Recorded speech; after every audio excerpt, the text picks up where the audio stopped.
Hey there, everyone. Welcome back to Marketing Matchmaker. I am super excited about today's episode. I am talking to Jess Sato, and she is passionate about helping women use their unique skills, expertise, and voice to create opportunities for themselves and others.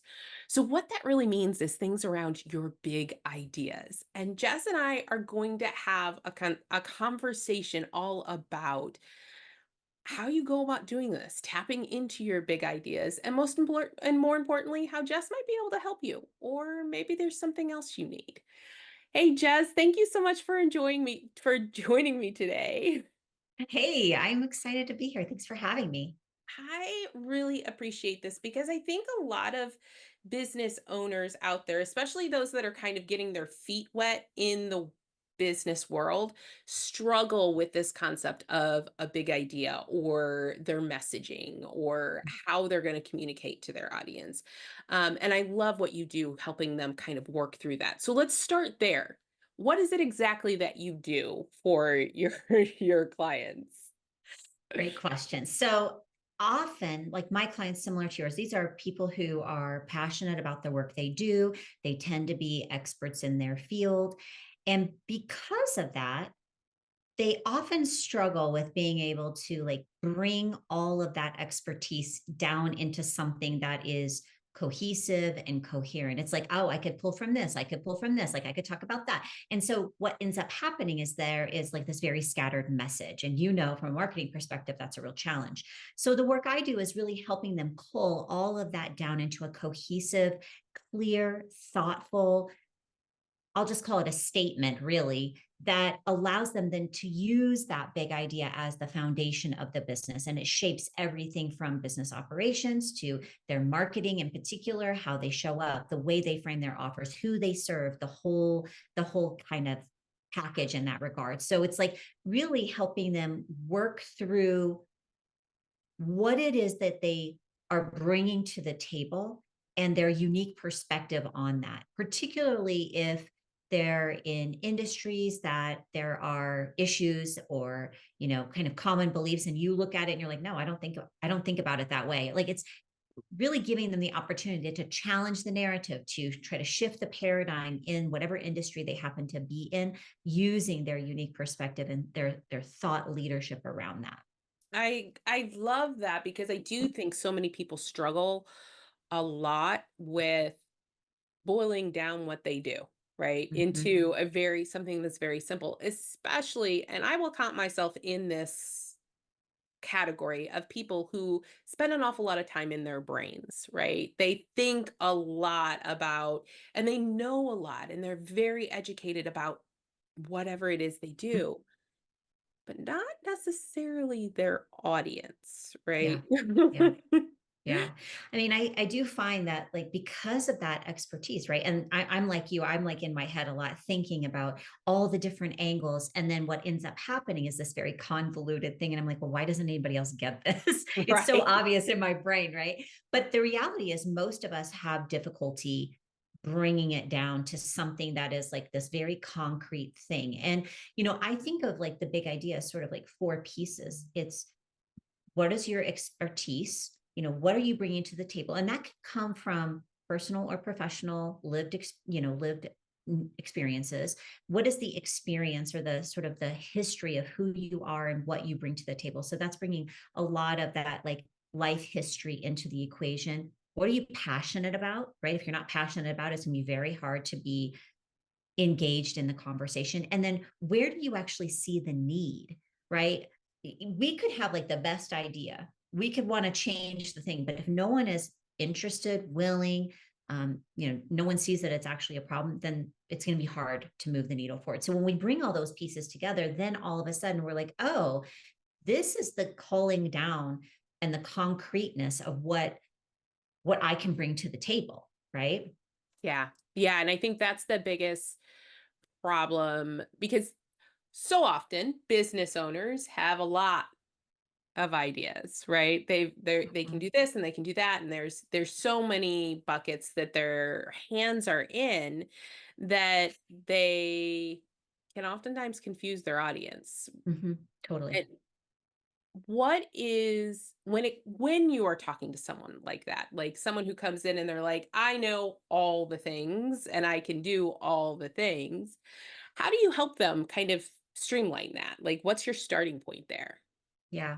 So I actually work with people sort of in a very contained container, and I usually have them answer just a ton of questions. It's like almost like forcing them to articulate their ideas, because I think that's another part of the problem. It's like it's all up here, as Yes. opposed to them actually vocalizing it either in written or verbal form. And so we take all that information and I'm reading through that. And then when we meet, we go through a deep dive process where I'm asking them a ton of questions. And maybe it's just a gift, but I'm able to kind of see between the lines and like make connections between some kind of experience they had and an expertise that they have. And oh, wow, this is a gap. No one is talking about this.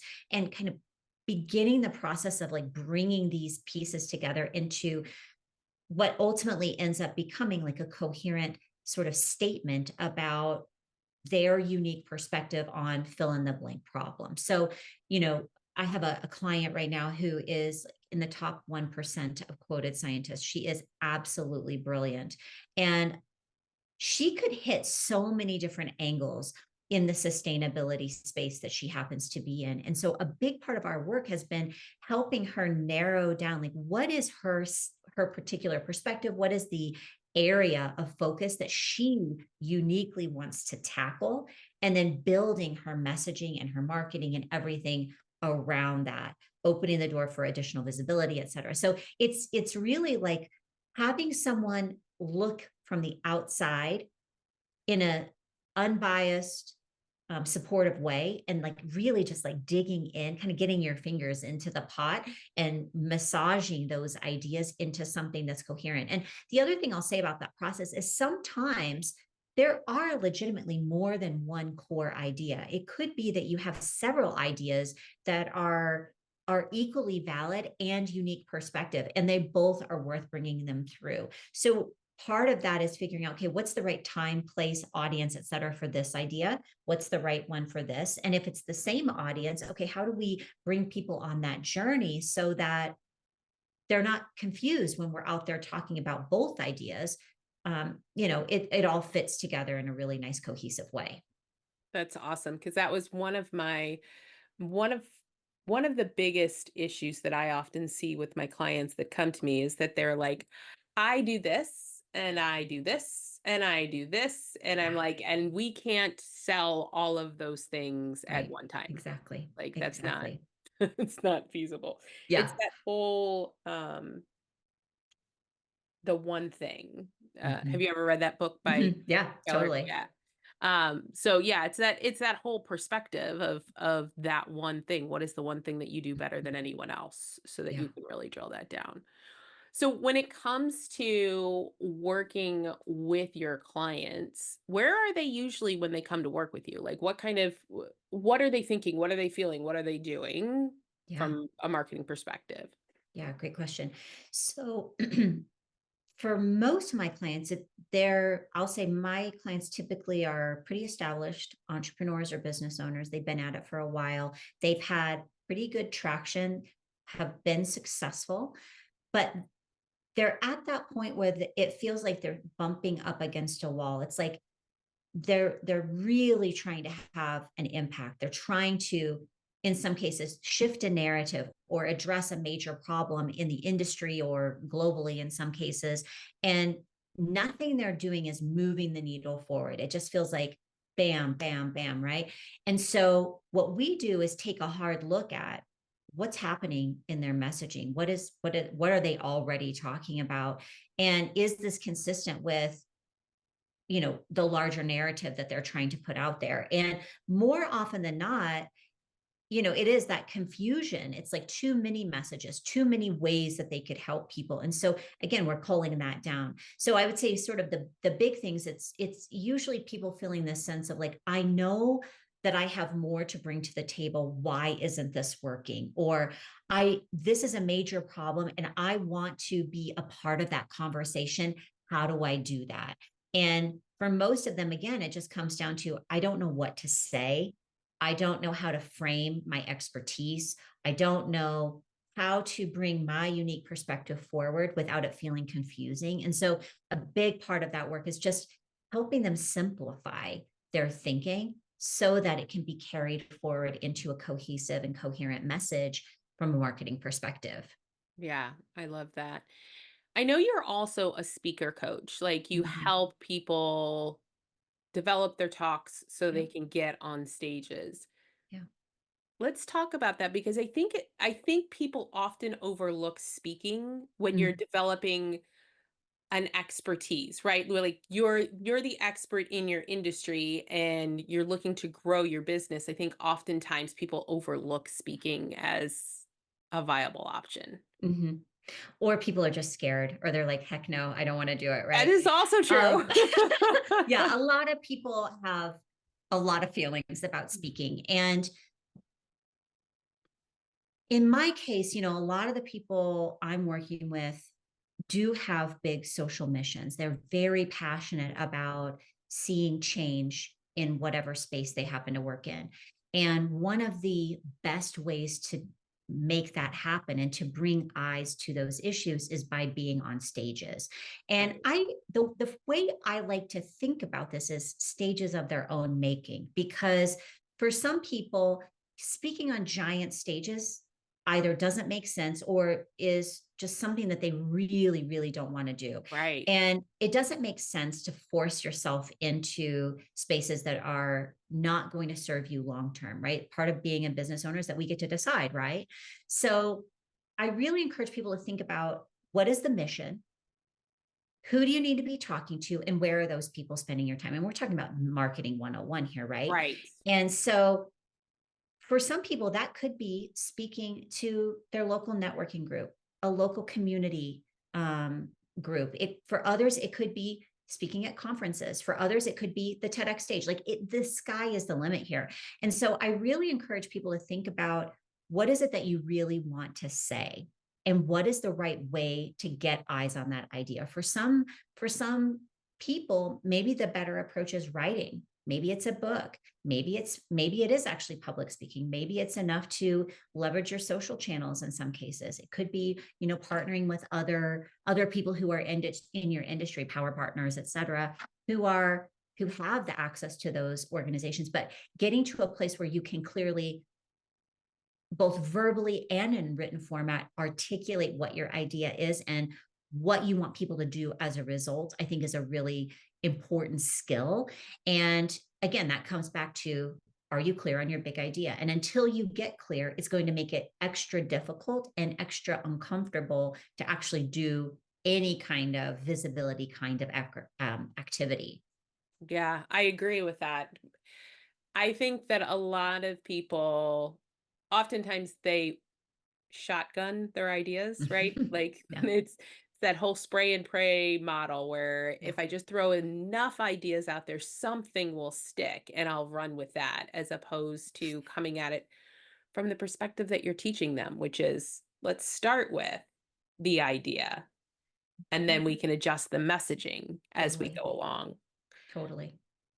So when it comes to marketing and for your clients or any of your or even for yourself, what's the mistake that you see they often make? Hmm. Well, certainly what we've talked about, the spray and pray approach, I think is really problematic. Um, People give up too easily, Yeah. right? I mean, in theory, if you're really passionate about the thing that you're doing, there should be some sense of staying power. And, I created this framework called the Bolt method. And the last element of that framework is tenacious. Big ideas that, part of our goal is to kind of cut through the noise. And in order to do that, you have to be willing to kind of stick with an idea and give it the opportunity to actually work, right? Yeah. Most people are like, oh, I put it out there one time, or I tested this for a week and like nobody liked my post or nobody commented. And therefore it must not be working. And the reality is like, it takes like, I don't know, 60, 90, 100 days sometimes to get traction and get in front of enough people to see some movement. And so I think probably from my vantage point, in addition to that, not being clear and concise and coherent in your message, it's like not being tenacious in it either and just giving up too soon. Like you have to be willing to go the distance. And there does come a point though, like, okay, if you're getting no traction, okay, that there's definitely something not working. Let's revisit that. But that's not Right. within a week's time. That's like you need to like let it let it marinate a little bit. Yeah. I mean, I see that so often. I see business owners give up Mhm. before they even really get started, because Yeah. that is a conversation that I have on this podcast a lot. Oftentimes, marketing takes 90 days to 6 months, depending on the type Yeah. of marketing that you're doing. Yeah. If you're just doing organic marketing, expect at least 6 months to a year. If Totally. you're doing ads, okay, 90 days, but you're still going to have some time to put in there. Yeah. Um, so yeah, I love that perspective. So, on the opposite side of that, what have you done or what have your clients done that just seemed like the golden ticket? I don't know if it's the golden ticket, but I think it's the thing that makes the most sense, and that's just being consistent. I mean, Yeah. I'll give an example. I was previously in a business partnership, and when that partnership was ending, I kept thinking, man, I could really use a break right now. And I let me just put a little asterisk here. Take care of yourself, do what you need to do from a mental Absolutely. health perspective. I'm not saying keep going at all costs. Okay. I just want to get that out there. But I recognized that in that transition, I was still going to be working with many of the same types of people, and in some cases, the exact same people. So I didn't feel like I had the luxury to just stop.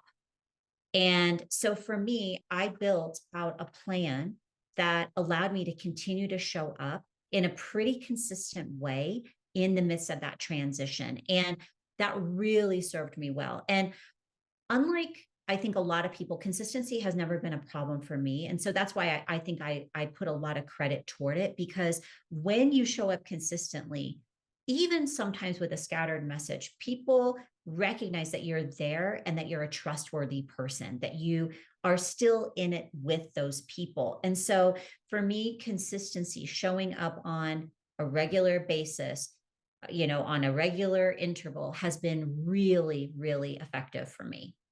Awesome. I agree with that wholeheartedly. It is something that I preach on a regular basis. Being consistent with your messaging and your marketing and just being in front of people. I Mhm. told a client recently, I'm like, if you aren't in front of them, they forget you exist. Totally. Totally. that's Yeah. that's where the consistent marketing came from. Okay, I love this conversation and I would love to give the audience an opportunity to connect with you. How do they do that? Yeah. So I spend most of my time on LinkedIn and I'm just Jess Sato over there. So happy to connect with anyone. And I have tons of resources on my website, Jessica Sato, SATO.com. And, if people are really struggling to figure out like, okay, well, what is my big idea? How do I even figure it out? Or, okay, I have an idea, but like it's not working. What do I need to do? There are some really great resources that will allow you to test your idea, dial it up, dial it down, figure out new ways of framing it. So feel free to grab those. Like my goal really is to help women in particular get to a place where they feel confident so that they can use their voice. Like we are at just such a critical time where women's voices are desperately needed. And if I can help people figure out how to close that gap, address the things that keep them from stepping onto whatever the stage might be for them, I want to do whatever I can to help close that gap. So happy to connect and support people in any way that I can. That is awesome. All right, my friends, if you are out there struggling with your big idea, head over to LinkedIn and connect with Jess or head over to her website. I will have all the contact information in the show notes.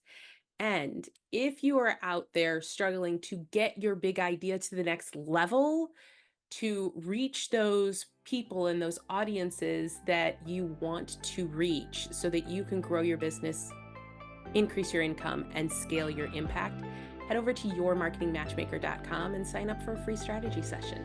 I look forward to talking to you on the next episode. Thank you for listening to the Marketing Matchmaker podcast. If you enjoyed this episode, I would love to hear your feedback. Please head over to Apple, iTunes, and leave a review so we can hear from you. And if you are a coach, consultant, or online course creator who are looking to grow your business, increase your income, and scale your impact, connect with me at yourmarketingmatchmaker.com. I look forward to hearing from you.